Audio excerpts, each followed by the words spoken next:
E aí, sétimo ano, conseguiram fazer os exercícios? Ah, eu sei que vocês conseguiram. Eu gosto das respostas que vocês me dão. Tem alguns que de vez em quando tem uma preguicinha de fazer umas respostas mais longas, mas vocês têm se empenhado bastante e isso tem sido muito legal, viu? Então vamos à nossa correção. Página 71, de olho na construção dos sentidos, sobre o texto A. Vamos ler? No final do primeiro parágrafo, qual o significado da frase? O mundo avança a passos largos.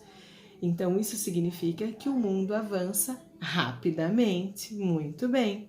Depois a gente tem uma bolinha ali ainda na questão 1. A escolha da expressão a passos largos torna essa passagem divertida. Por quê? Porque se refere-se a quê? Passos largos, nós estamos falando de calçado. Então, refere-se a quem? Aos tênis, né? Então, o uso das palavras é bem importante nisso. Questão 2. A questão 2 releia o terceiro parágrafo. A. De acordo com o narrador, o rapaz da loja não entendeu a piada que ele fez. E você entendeu? Na nossa conversa, todos vocês conseguiram compreender a história dele, da dificuldade, né, daquela dificuldade que ele estava encontrando em encontrar o tênis, no sentido de que ele achava que ele tinha apenas pé e ele descobre que ele não tem só um pé, que ele tem pé com pisada, que um pisa diferente do outro, né? E foi bem legal, vocês participaram bem disso, né? E se vocês quiserem dividir comigo essa resposta, coloquem lá no nosso fórum, no nosso plantão de dúvidas, ou mandem pelo diário para que eu possa visualizar o que vocês escreveram diferente, ou que seja diferente, ou que seja a mesma coisa que vocês comentaram na nossa live, tudo bem? Questão 3. Ah, não, a questão B ainda da 2, né? Para entender a piada, o vendedor precisaria ter reconhecido uma comparação. Qual a comparação seria? Qual comparação ele estava fazendo? Ele estava comparando o tênis com um carro. Muito bem. Questão 3. No caderno, copie do texto uma passagem em que o narrador expressa o desdém, o desprezo que o funcionário da loja tem por ele. Então, A. O narrador afirma que o funcionário tinha um sorriso vaidoso, o que poderia fazer com que ele se sentisse vaidoso. Então, antes da gente responder a A, vocês podem copiar aí no caderno, e se vocês quiserem dividir comigo, eu vou ficar muito feliz em ouvir de vocês. São coisas que nós já conversamos na nossa live, e apesar da gente não ter especificamente lido o trecho, né, do texto, mas vocês comentaram muito sobre pequenos trechos do texto que falava sobre esse assunto. Vocês podem colocar aí uma passagem que expressa esse desdém. Eu acho que a passagem que mais expressa é aquela assim: o rapaz sorriu para o colega e imaginei o que estaria pensando. Se um cara não consegue dominar o próprio pé, como é que vai controlar a sua vida? Bom, essa foi o que eu achei, assim, na questão 3. A Ada 3 fala do narrador, que o narrador afirma que o funcionário tinha um sorriso vaidoso. O que poderia fazer com que ele se sentisse vaidoso? Então, o fato de achar que ele conhecia tudo, que ele era um super expert na pisada de cliente, né? Então, isso o deixava com esse ar meio de superioridade, tipo, eu sou o cara que sei tudo, né?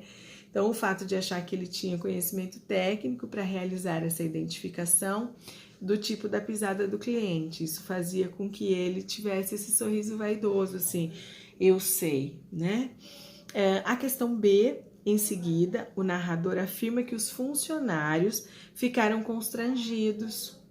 E o que teria causado esse constrangimento, gente? O que vocês acham? Eu acho que é o fato deles não conseguirem identificar a pisada, né? Eles não conseguiram identificar a pisada do cliente, tá? Aí a letra C, que é uma coisa que eu queria comentar com vocês, que eu não pedi para que vocês fizessem, porque eu vou apenas explicar. Nós vamos entrar com ortoépia e prosódia em seguida aqui, e a gente vai ver um pouquinho sobre isso. Então, na letra C, vaidoso e constrangido, leia aí. São adjetivos, palavras que atribuem características aos substantivos. Estou definindo o que é vaidoso e o que é constrangido. A importância desses adjetivos no texto é porque eles caracterizam algumas atitudes dos funcionários, tá?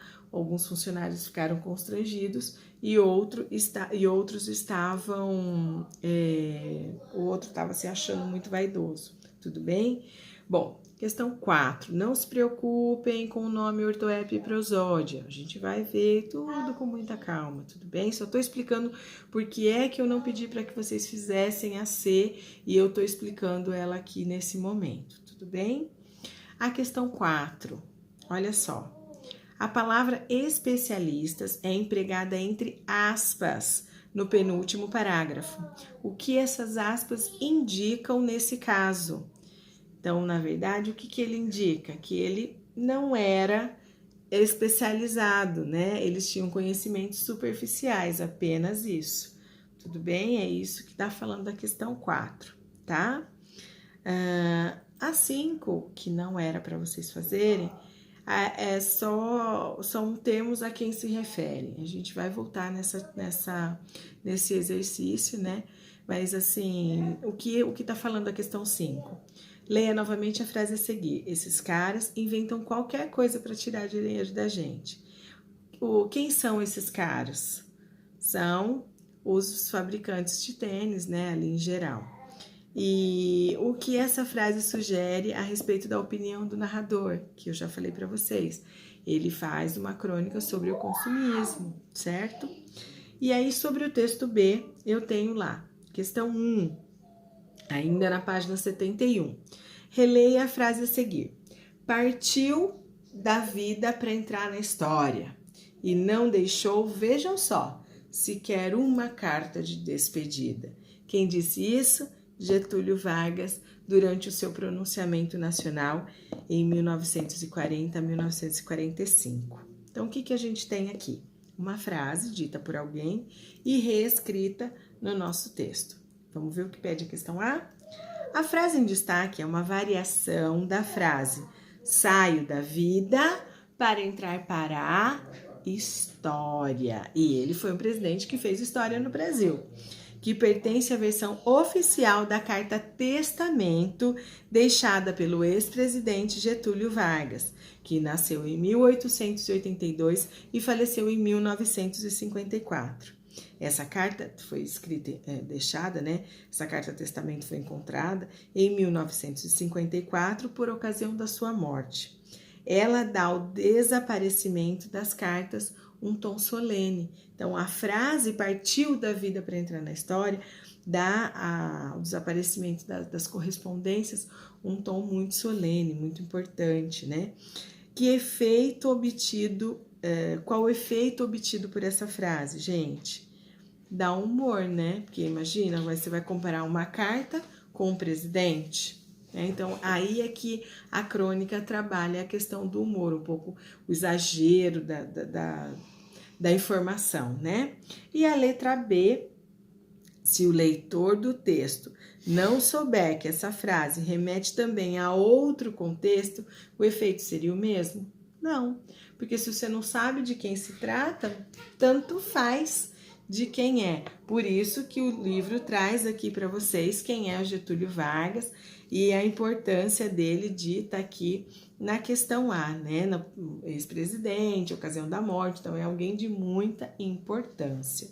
Depois, viramos a página, temos a página 72, o exercício 2.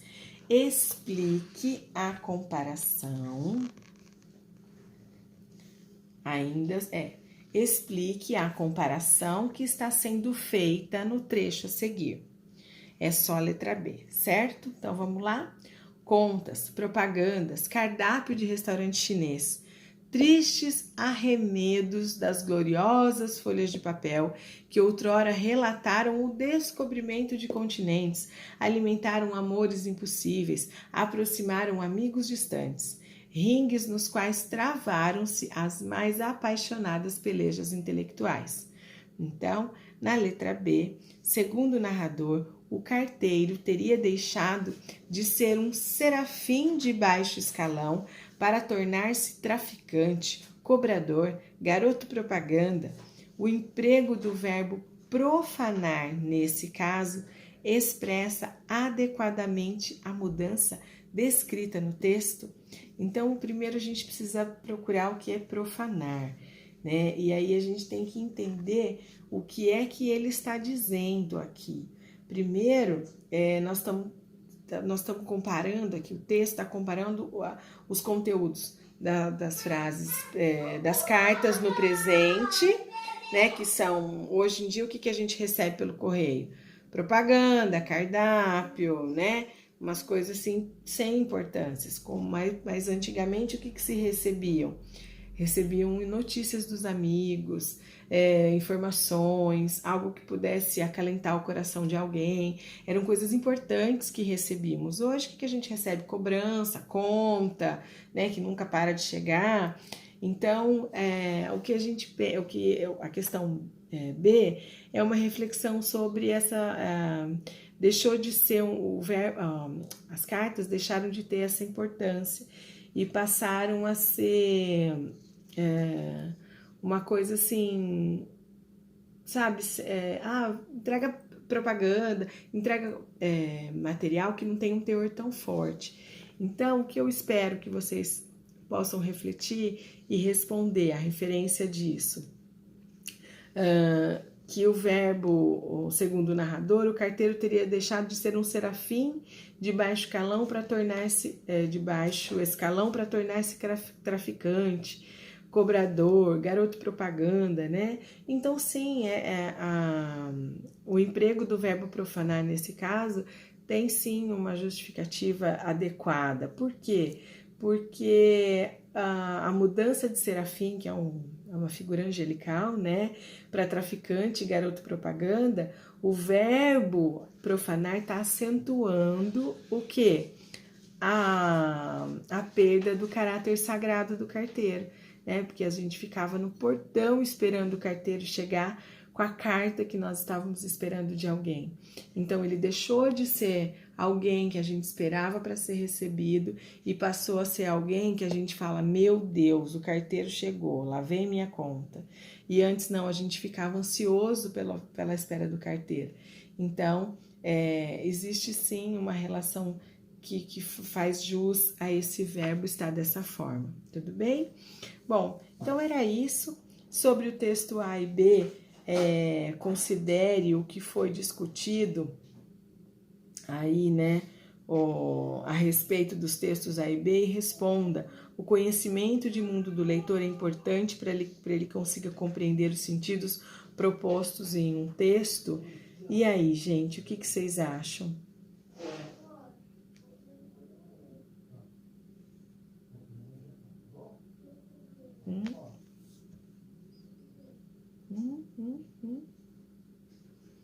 Os dois textos eles têm a produção de humor. E se você não tiver essa contextualização externa, você não consegue compreender o que é falado. Por isso que eu quis que vocês lessem e a gente tivesse uma aula ao vivo, aí, uma live, para que vocês pudessem compreender o conteúdo desse texto, sobre o que fala esse texto, porque são assuntos que não fazem parte da realidade de vocês, principalmente da carta. Do tênis, não. Do tênis é muito mais tranquilo, mas da carta é uma coisa que não faz mais parte da realidade de vocês, né? Bom, eu acho que é isso que a gente tinha que corrigir, né? Qualquer dúvida vocês podem me procurar. E aí agora nós vamos entrar no gênero crônica, mas isso a gente deixa para nossa próxima aula, tudo bem? Bom final de semana, até segunda-feira, descansem, tá bom? Que na segunda-feira aí a gente tem vamos estudar um pouquinho sobre crônica. Um beijo, bom final de semana, divirtam-se em casa.